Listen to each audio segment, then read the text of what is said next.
Assalamu alaikum. This is Malik Mujahid, and we'll be starting shortly. So please stay tuned.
Thank you so much for joining in. We will start shortly.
Thank you for joining. This is Malik Mujahid. We'll start in 2 minutes.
Thank you for joining the webinar. We'll start in 1 minute.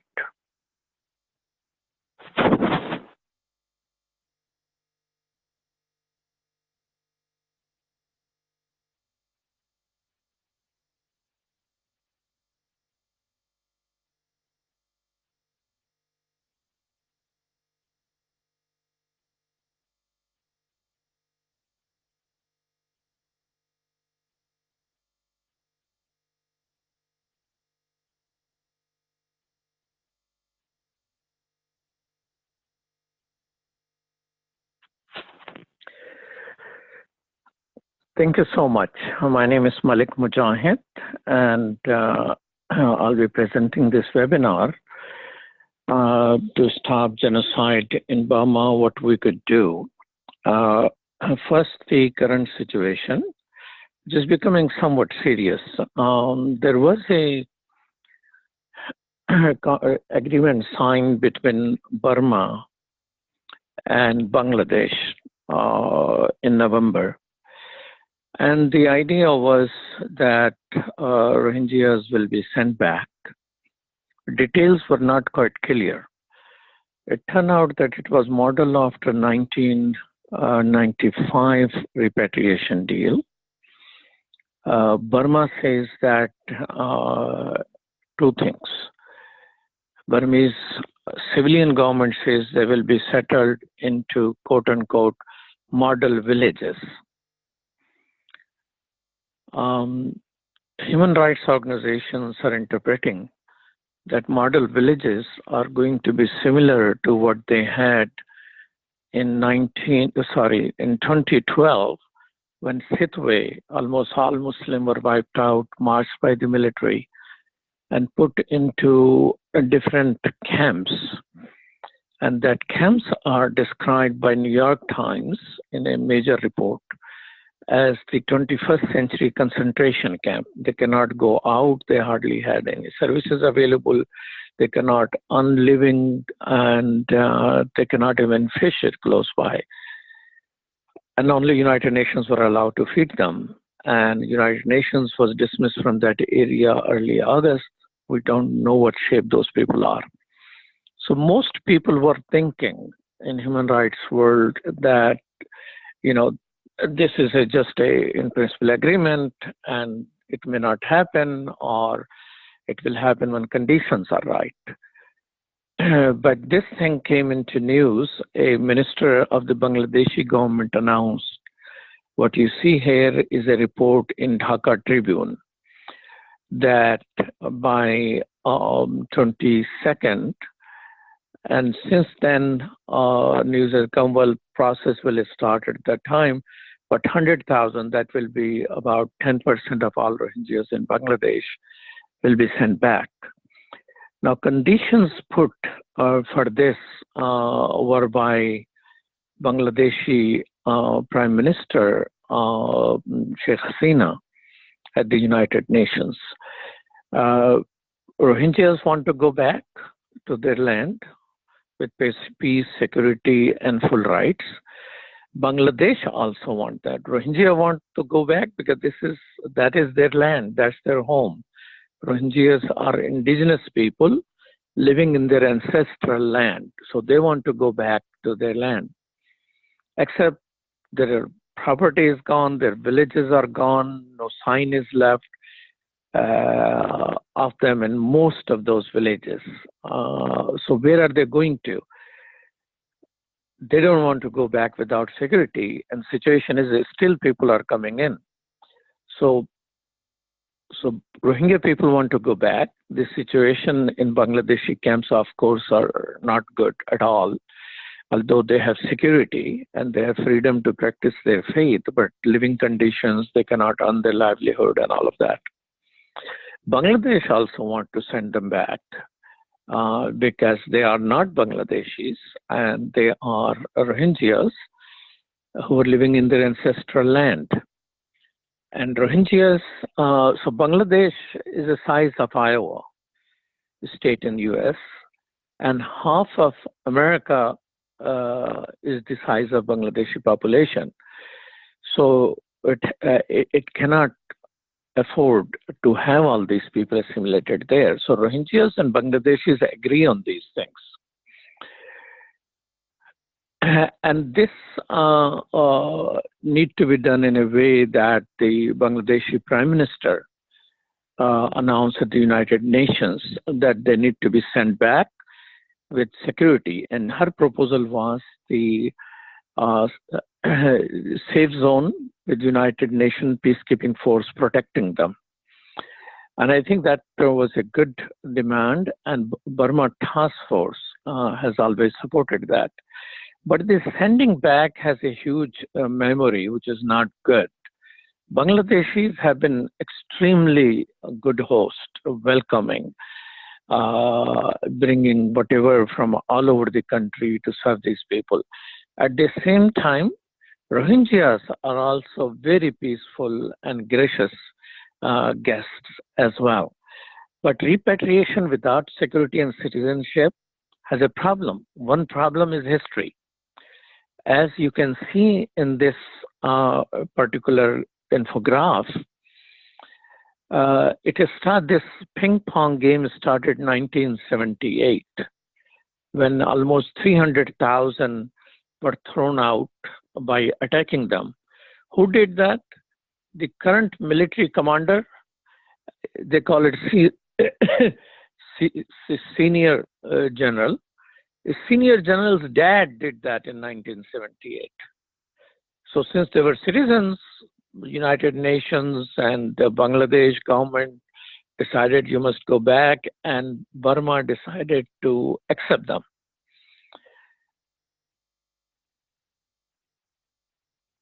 when they went back, they had to start their life from point zero.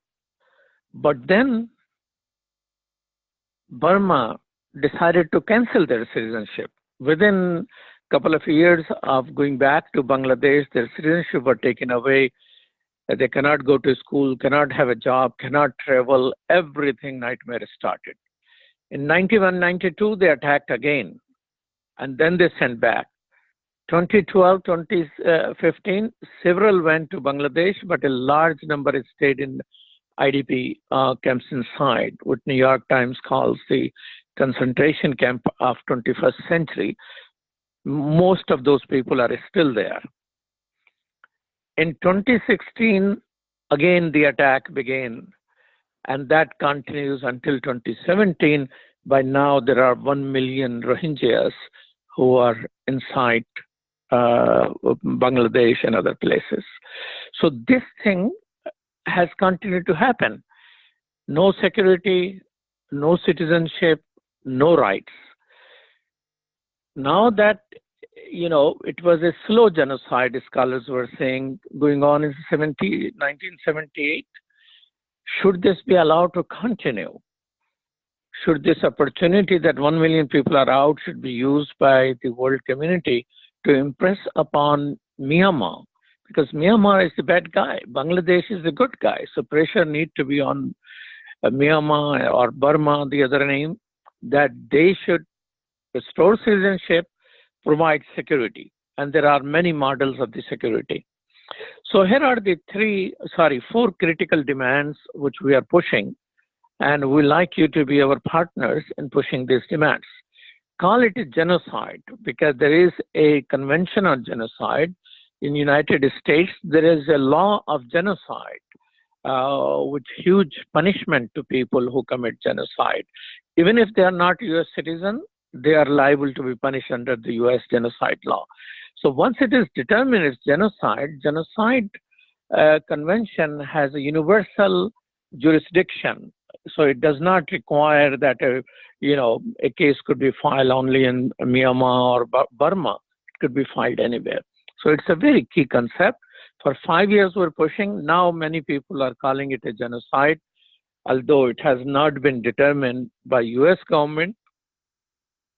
Although French president have said it is a genocide. Second ask which we have is, which is very important and more relevant at this moment, that these people should not be sent back, because people are still coming out of Myanmar without security. Where are they sending them? We're sending them back to genocide zone, where there is no security. People are being raped, they are being starved to death, and the reports which we have received from camps and all that. This is the most important worry for these people. Nobody knows. But Bangladeshi has selected people in random, as one of their minister has said, and there has been no promise of citizenship to these people. And this is and no one, neither Myanmar, nor Bangladesh, nor United Nations have announced what security and citizenship being offered. At this moment, even UNHCR is not allowed to monitor. Bangladesh is saying, sure, go ahead and monitor. But Myanmar is not allowing. Myanmar is not even given visa to United Nations, much less they will take care of these people. So the proper proposal is the same as Bangladeshi prime ministers have offered at the United Nations: create safe zone for Rohingyas inside Burma, on the ancestral land where these people came from, with the UN peacekeepers guaranteed the security and defending them. Since Myanmar and Burma will not agree to these things very easily, for that reason, we are asking United States to put full sanction to Burma until they stop this genocide and restore the citizenship of Rohingya people. You see, I was talking to one of the former member of the Burmese parliament. He was in the parliament when US has sanctions. In those days, because of the sanctions, they were being impacted and they wanted sanction to be lifted. That's why military gave up to Suu Kyi, so-called half democracy. to be able to lift. And what Suu Kyi got, she came here and said, please lift the sanction. Sanctions were lifted, and all of us, all human rights organizations said it is too soon. Burma need to demonstrate. Now we know that it was too soon. So full sanction regime, of course, minus food and medicine. We don't want food and medicine to be denied to anybody. Only that can force. Now, and of course, support Bangladesh. Bangladesh is single-handedly a poor country, taking care of, extending its hospitality to these people. They need more food and shelter. And thanks to all of your effort, U.S. initially had given only $21 million, but now U.S. has given more than $100 million. U.S. could do more and other countries could do more. So Bangladesh need to be supported in taking care of these people, while there should be full sanction on Burma to force them to provide security and citizenship to Rohingyas, and that's the only solution we have. So for that, there are two instruments which are in place. In the United States has the honor of being the first elected body of representatives anywhere in the world to pass Resolution 418 and Resolution 90, which was just passed, not last week, last month actually. And both call for restoration of citizenship and whatnot, but those are resolutions. Now there are two bills, Senate Bill 2060 and House Bill 4223. And these bills are very well written bills. The only problem with these bills is they don't speak to repatriation that thoroughly. They don't declare it to be genocide very clearly, and they ask for targeted sanctions. Targeted sanctions were good 3 months ago when this situation began and these bills were presented. Now this is a full throttle genocide. Holocaust Museum is calling genocide. Nobel laureates are calling genocide. Harvard and Yale University people have determined it's a genocide. There need to be stronger bills. So we're working on amending these bills. At the same time, so at this moment, we have 16 senators who are supporting these bills. And 3 of them are, this is the House one, and this is the Senate one. Senator McCain and 2 other Republicans, but 13 Democrats. And in the House side, we have 15 people, 8 Republicans, and 7 Democrats. So these are the 2 instruments. What we are trying to do is strengthen these instruments so they are full sanction instead of partial sanctions. So we're looking for champions. Maybe your senator, maybe your congressperson could be the champion. And here's what we intend to do. We're asking interfaith leaders, Rohingya leaders, and Muslim leaders to meet their elected leaders. In January, write letters and develop contacts, ask for appointment in the beginning of February. This is what we are asking you to do as an individual or an organizational leader. What you will be doing this meeting, we will provide you one sheet of talking points that are already on our website, although it's a long URL, resources something, and how do you connect. If you're willing to do and you do not have resources, just email us and we will provide those to you. And if these are congregations, they are very important. You see, the politician listen to donors, number 1. Number 2, voter bank. So if your congregation in a particular district, meeting your congressperson and your senator is going to be very helpful. But this is the model which we have. And so main thing is to influence Congress and administration for both, supporting Bangladesh so they don't, without security and citizenship, push these people away. And they put full sanction on Burma, but how are they going to do? We're asking churches and mosques and temples and organizations, sorry for the spelling mistakes there, interfaith, if they have committees like interfaith committee, civic committee, women's committee, students or youth committee, we're asking to engage their grassroots and then connect with other interfaith leaders, human rights circuits, people, people on the Christian right, because Christian Baptist Christians uh, are subject to crimes against humanity in Burma. They have been fighting with guns. Rohingyas are the only one without guns, but Christians and Buddhists, 40% of Myanmar are minorities, and many of them are fighting for their support, and they have areas and things like that. So idea is to engage all the major movement, Latino movements, Black Lives Matter movement, peace movement, women's organization, and different church committees or church staff or church volunteers and mosques and temples. They need to connect with this and engage everyone, asking them to pass a resolution organizationally and approach their congressperson, senator, and administration. I think this is a doable thing. No one in our government is against, Trump has not tweeted against any of these things. Actually, in Security Council speech, he asked Security Council to take a step for that area. So what you can do as an individual, one thing which we are asking you is to identify people who are politically active in your city or in your community or in your congregations. Who are those individuals? We need their names and addresses, phone numbers, and email. Is there a student body and youth group? Because they are going to be very critical in this. Is there a civic engagement committee? Who are the leaders of that? Is there an interfaith committee? Is there a women's committee? Who are leaders of these? What is their contact information, email, and all that? We have resources for each one of them. Then we have a plan for February 28th. I will share that for you to sign up. And we are looking for you to form a delegation for February 28th to come to Washington, D.C., and maybe you need to sponsor. So what do you do before February 28th? Meet your senator, congressperson. They give priority to donors. So find out who are political donors in January and February.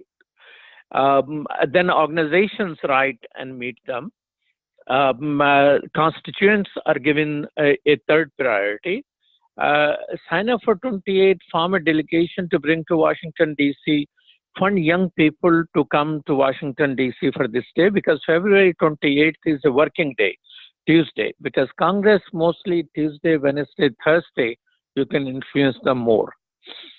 So Capitol Hill Rohingya Day, we're calling it on February 28th, which is a Tuesday, and we're looking for people to come. We're especially looking for young people. We'll provide them training. There'll be some training attached with that, which will be helpful for all the time. And then people go in delegation. We're mobilizing interfaith people, the Rohingya community leadership. Actually, this Sunday and Monday, Rohingya leadership from all across the country was invited by Burma Task Force. For the first time they met, and they were very happy and thankful. And we went to the Capitol Hill, met senator and congresspersons and whatnot. So we are asking to take a U.S. interfaith delegation to Bangladesh. It is tentatively scheduled for 25th to 29th of this year. And some major figures, including from Christian right, have committed to go there. Some Jewish leaders have committed to go there. Some imams are committed to go there. See if your people want to go. Also ask your congressperson and senator when they would like to go and see the situation in camp and listen to those people. We're planning to organize, I should not have put on the graphic there because it is not finalized yet. Tentatively, we are thinking of organizing a conference on Rohingya genocide in Holocaust Museum. And we also plan to have anti-rape campaign in 2018. So we will have multiple campaigns. But right now, the main campaign which we have is not sending these people back without security and citizenship, and getting those two bills in House and House as well as Senate amended and passed. We're also thinking most of the time we have people coming from international, out of United States. So we would like to have an international strategy. We think 3 countries are not given enough respect, and they could become champion of that.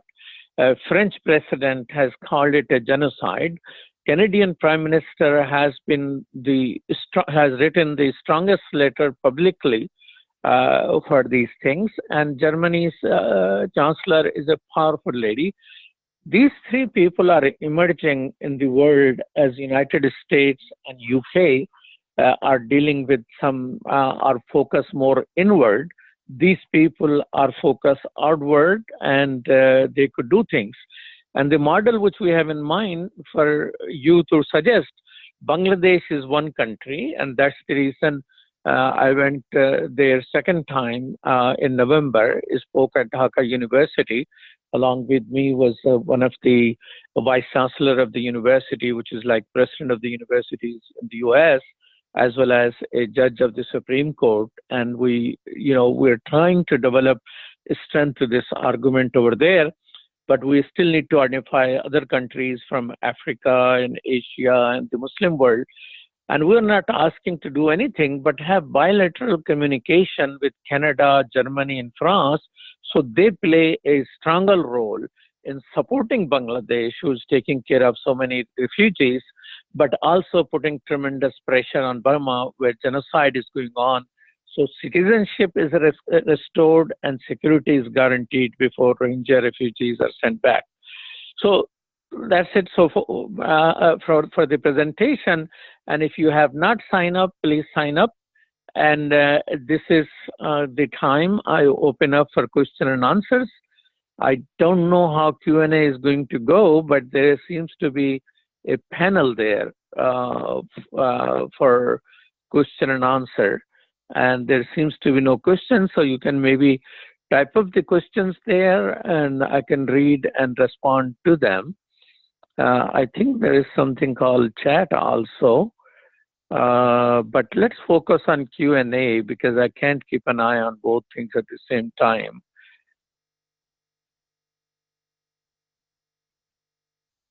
All right. So I'm ready to see questions. I don't know whether verbalizing question is an answer is here. Okay, there is a question which has been asked. I think let's do that way. Put it in Q&A and I'll read and respond. So one question is asked, which countries have taken these refugees in? Number one is Bangladesh. Bangladesh has done a tremendous job of, taking care of these people. Of course, there are a million people there. There are about 40,000 in India, 10,000 or so in Thailand and Sri Lanka. Pakistan has about 500,000. Saudi Arabia has 500,000. Malaysia has about 75,000 people. Interestingly, I found Malaysia has more non-Rohingya Burmese, Buddhist Burmese, about 250,000 of them. And Rohingyas run all the restaurants. And when I went there, most of the people who were eating there were actually Burmese Buddhists. So if they can live peacefully in Bangladesh, in Bangladesh as well as in Malaysia, why not in Burma? Actually, where refugee camps are, all around that are Buddhist people. Rakhine people live on both sides of the river in Bangladesh and Myanmar. And Muslim also live in both sides of the river. But in Bangladesh, they are safe. Not a single attack on any temple or anything. Second question is from the same person. I just came back from Rohingya camps a week ago.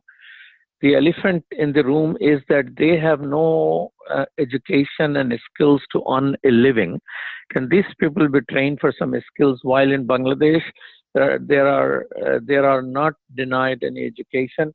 Well, definitely. I mean, some of the rape victims who we interviewed, we felt that it is impossible for us, although Burma Task Force is focused on stopping genocide. But when we interview these people, we just cannot abandon. So some of the teens who were raped, who have no parents, we provide another Rohingya lady, provide them on our behalf some skill set in sewing, because Bangladesh has huge textile industry. if they are ever allowed, they can learn that. But right in the camps, they have started earning some livelihood, and we donate them some sewing machines and whatnot. These people, 10% of them are educated, because in 82, when they took away citizenship, they stopped them from going to schools. So they started going to madrasa. In 2012, all madrasa were blocked.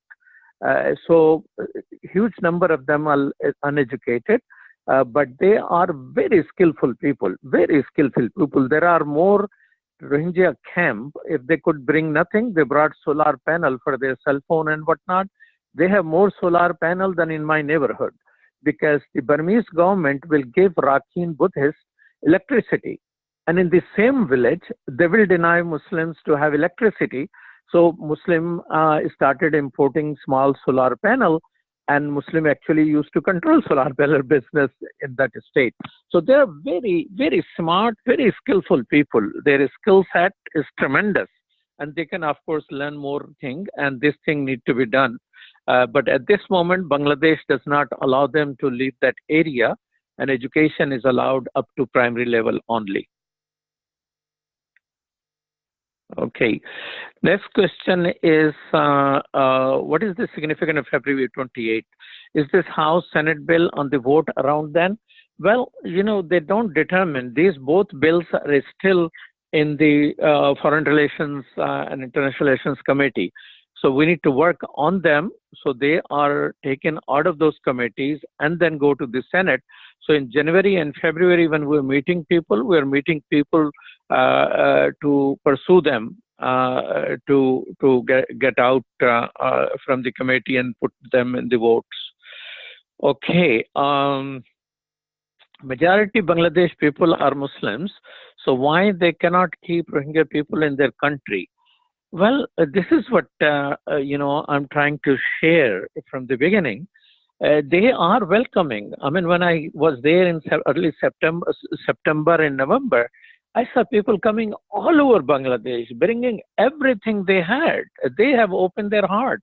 Just like when boat people came in Indonesia, I saw there were more people trying to help in each camp than there were refugees. And they have mountains of supplies over there, because, you know, people are open heart and good people. But Bangladesh is a very small country, and it's a lot of people. And the principle that this is their home is in Myanmar. That's what Rohingya people insist. They're indigenous people living in their ancestral land. Their land is taken away. Their houses are burned down. So they need security, they need citizenship, and they need to be in their own home, not in a dingy place where they are currently. Next question is, are any of the Muslim countries doing anything to help the Rohingya? Yes. To support Bangladesh, lot of Muslim countries are sending aid and supplies. That is mostly limited to, giving money and food and things like that. What Muslim countries need to do is, put more pressure on Burma. Burma is the culprit. Bangladesh is a good guy trying to help here. Burma need more pressure. So Muslim countries keep doing business with them. Indonesia is among them. A little bit of Pakistan is in there. And there are a whole lot of countries keep doing business with them. Qatar is doing business with them. So there need to be, we're asking America to have full sanctions. I think Muslim countries and other countries, Muslim or non-Muslim, you see, genocide is not a Muslim issue. Genocide is a human issue. All people need to be concerned about. Yes, they are Muslim. You can expect more from Muslims, but whatever country you are in. So in the U.S., we like people here to ask their government to do these things. All right. The question is about, is humanitarian aid is flowing freely? Well, when I am in camps, I see people trying to help. Bangladesh is number one. Largest number of volunteers are from a Bangladeshi NGO called BRAC, B-R-A-C. They're all over. If you see any photo, you see orange color, that is their color scheme. When you see more orange, it means BRAC is the one who is active there. It's highly respected NGOs over there. And so this is, but aids is being provided. But when people have lost everything, no aid is enough for them. You see, people in a 10 feet by 10 feet place, there are 10 people sitting. Is this the way to live in 10 foot by 10 foot place? People are just sitting there. And now there is no monsoon, but monsoon is about to begin. And they are so close to each other. There are water is mixing with feces. And so there's a horrible situation, brother and sisters. This is nowhere to live. And that's why Rohingyas don't want to live like that. And Bangladeshis don't want them to live like that. So they need to go back to Burma, but with security and citizenship and full rights, not thrown away. A question is, there's a news that China has a big investment in Rakhine. They are found reserve oil and gold. It is possible that Burmese government doesn't want Rohingya Muslims to live there. Oh, there's no question about it. They are throwing out Rohingya Muslims for a long time. Rohingya people are indigenous people of Burma living their ancestral land. They were recognized as such when Constitution was established in encyclopedia, first official encyclopedia Burma published by the government. They are written as citizens, and they have always voted. They have always elected their representative. They have been in army and police force and professionals and whatnot. It was very educated community. That Rakhine area actually was never part of Burma until 60 years ago. And Burmese came there after invading in late 18th century. Otherwise, it used to be independent country. Most of the rulers used to be Buddhist. Some of them actually called themselves Sultan, but they were Buddhist. And their ministers and whatnot will be Muslim. So Buddhist and Muslim had a very long history of living in peace together.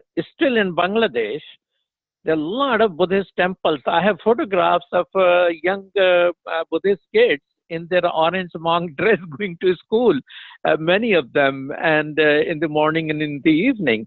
So if they can live peacefully in Bangladesh, why Burmese government is not allowing? So they are being forced.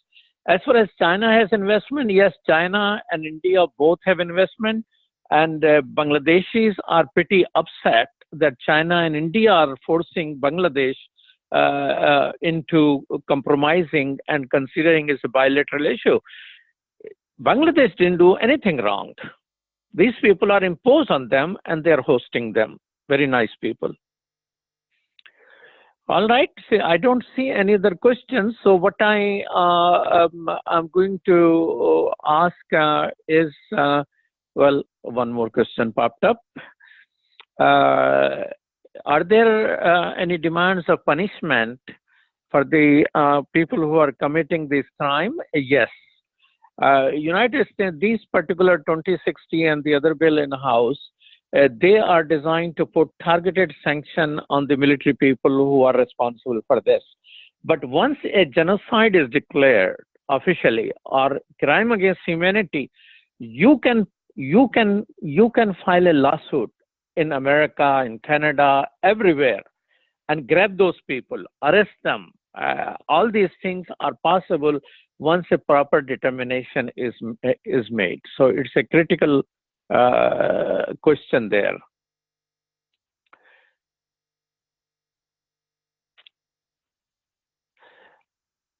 All right. So since I don't see any questions here, I would like to thank all of you.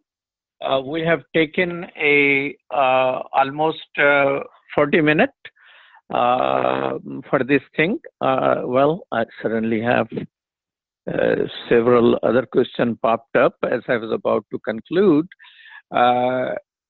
Yes, declaring genocide is definitely a key.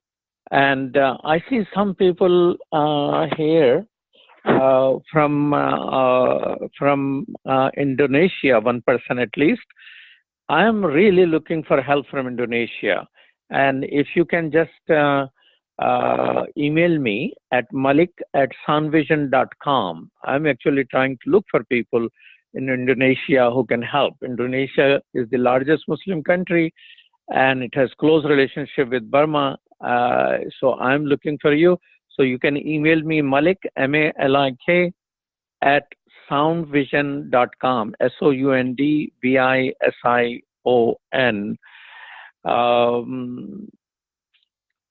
Well, one of the question is there a guarantee of the security? Well, this is the thing.